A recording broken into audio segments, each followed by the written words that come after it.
Hello, എൻ്റെ പേര് സന്ധ്യ. ഞാൻ ഈ ചാനലിൽ എളുപ്പത്തിൽ വേഗത്തിൽ ചെയ്യാവുന്ന ഇന്ത്യൻ റെസിപ്പീസ് ആണ് ചെയ്യുന്നത്. ഇന്ന് നമ്മൾ ചെയ്യാൻ പോകുന്നത് ഒരു ദോശ റെസിപ്പിയാണ്. ഇന്നത്തെ ദോശ നമ്മൾ റവയും കാഷ്യൂനട്ട്സ് ഉപയോഗിച്ചുകൊണ്ടാണ് ഉണ്ടാക്കാൻ പോകുന്നത്. ഇതിനാവശ്യമുള്ള ഇൻഗ്രീഡിയൻസ് ലിസ്റ്റ് ഡിസ്ക്രിപ്ഷൻ ബോക്സിൽ കൊടുത്തിട്ടുണ്ട്. ഇതൊരു തമിഴ്നാട് സ്റ്റൈൽ റെസിപ്പിയാണ്. വീഡിയോയിലേക്ക് കിടക്കുന്നതിന് മുമ്പ് എൻ്റെ ചാനൽ ഇതുവരെ സബ്സ്ക്രൈബ് ചെയ്തിട്ടില്ലെങ്കിൽ സബ്സ്ക്രൈബ് ബട്ടണും അതിൻ്റെ അടുത്തുള്ള ബെല്ലും ക്ലിക്ക് ചെയ്യാൻ മറക്കരുത്. വീഡിയോ ഇഷ്ടപ്പെട്ടാൽ ലൈക്ക്, ഷെയർ, കമൻറ്റ്. ഈ ദോശ ഉണ്ടാക്കാൻ കുറച്ച് പ്രിപ്പറേഷൻ ചെയ്യാനുണ്ട്.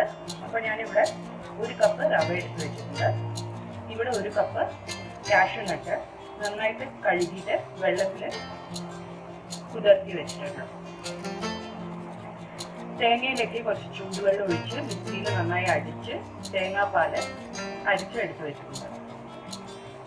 അപ്പം ഞാൻ ആദ്യം ചെയ്യേണ്ടതെന്ന് പറഞ്ഞാൽ ഈ കാഷ്യൂനട്ട് നമ്മൾ ഒരു 30 മിനിറ്റ് നേരത്തേക്ക് വെള്ളത്തിൽ സോക്ക് ചെയ്യാൻ വയ്ക്കാം. റവ തേങ്ങാപ്പാൽ റവയിലേക്ക് ഒഴിക്കുക.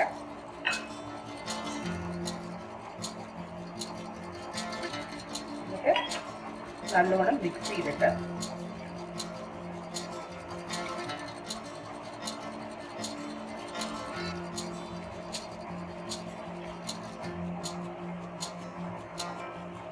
ഇതൊരു 45 മിനിറ്റ് നേരത്തേക്ക് ഇങ്ങനെ തന്നെ അടച്ചു വെക്കാം. അപ്പോൾ ഈ റവയുടെ മിക്സ്ചർ തേങ്ങാപ്പാലിൽ 45 മിനിറ്റ് നേരത്തേക്ക് ഞാൻ വെച്ചിരുന്നു. കാഷ്യൂനട്ട് അരമണിക്കൂർ വെള്ളത്തിൽ നന്നായിട്ട് സോക്ക് ചെയ്തിട്ടുണ്ട്. ഇനി നമുക്ക് വേണ്ടത് തൈര്, ഉപ്പ്, കായപ്പൊടി, ഇത് ജീരകവും കുരുമുളകും കൂടി പൊടിച്ചെടുത്തതാണ്, പിന്നെ കുറച്ച് കടലമാവ്, കുറച്ച് കറിവേപ്പില.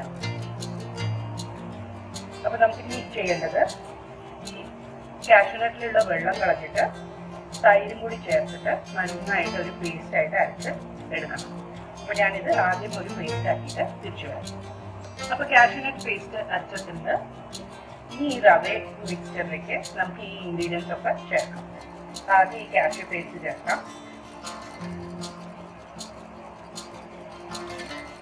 പിന്നെ കുരുമുളകും ജീരകവും പൊടിച്ചത്, കായപ്പൊടി, ആവശ്യത്തിന് ഉപ്പ്. അടുത്തത് നമ്മൾ ചേർത്ത കടലമാവ്,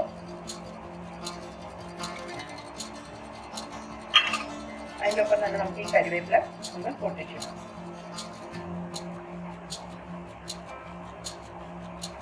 ചെറിയ ചെറിയ പീസായിട്ട് പൊട്ടിച്ചെടുക്കും. ഇനി ഇതെല്ലാം കൂടി നമുക്കൊന്ന് മിക്സ് ചെയ്യാം.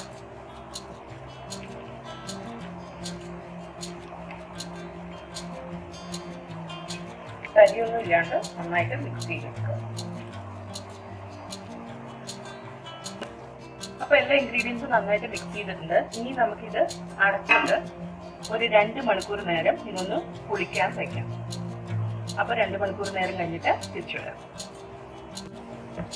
2 മണിക്കൂർ നേരം നല്ലോണം പുളിക്കാൻ വെച്ച മാവ് റെഡി ആയിട്ടുണ്ട്. ഇനി ഞാൻ ദോശ ചുടാൻ പോവാണ്. അപ്പോൾ ചുടുന്നതിന് മുമ്പ് ഇതിലേക്ക് നമുക്ക് കുറച്ച് വെള്ളം ചേർത്തിട്ട് ദോശമാവിൻ്റെ പരുവത്തിലാക്കണം. ഇപ്പോൾ ഇത് ഭയങ്കര കട്ടിയാണ്. അപ്പം ഞാൻ നേരത്തെ കാഷ്യൂനട്ട് അരച്ച് മിക്സി കഴുകിയെടുത്ത വെള്ളമാണത്. അത് നമുക്ക് ഇതിലേക്ക് ഒഴിക്കാം.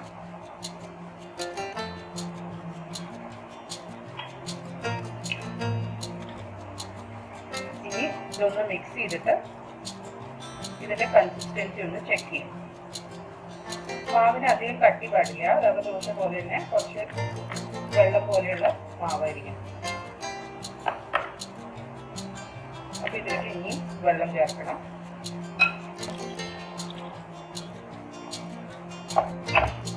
റവ ആയതുകൊണ്ട് വെള്ളം നല്ലോണം കുടിക്കും. അപ്പൊ നമുക്ക് ഇത് ദോശ ഉണ്ടാക്കുമ്പോൾ നന്നായിട്ട് ഇളക്കി വേണം മാവ് ഒഴിക്കാൻ.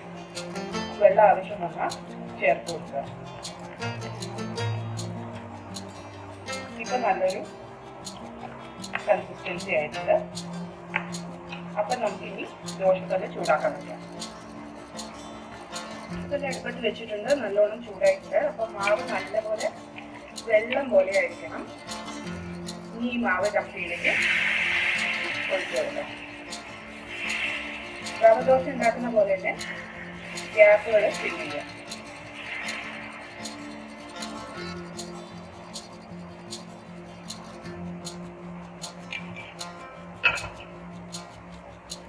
ഇനി ഇത് കുറച്ച് നെയ്യ് ഇട്ടിട്ട്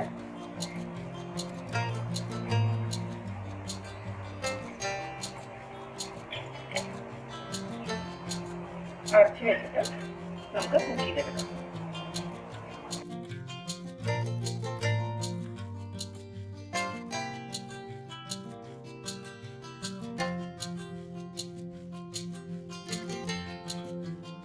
ദോശ റെഡി ആയിട്ട് ഈ ദോശ നമ്മൾ സാധാരണ സെർവ് ചെയ്യുന്ന പോലെ ചട്നിയുടെ കൂടെയും സാമ്പാറിൻ്റെ കൂടെയൊക്കെ സെർവ് ചെയ്യണം. അപ്പോൾ ഇതൊരു വെറൈറ്റി ദോശ റെസിപ്പിയാണ്. വളരെ ടേസ്റ്റിയാണ്, ഭയങ്കര ഡിഫറെൻ്റ് ആയിട്ടുള്ള ടേസ്റ്റാണ്. എന്തായാലും നിങ്ങൾ വീട്ടിൽ ട്രൈ ചെയ്ത് നോക്കുക.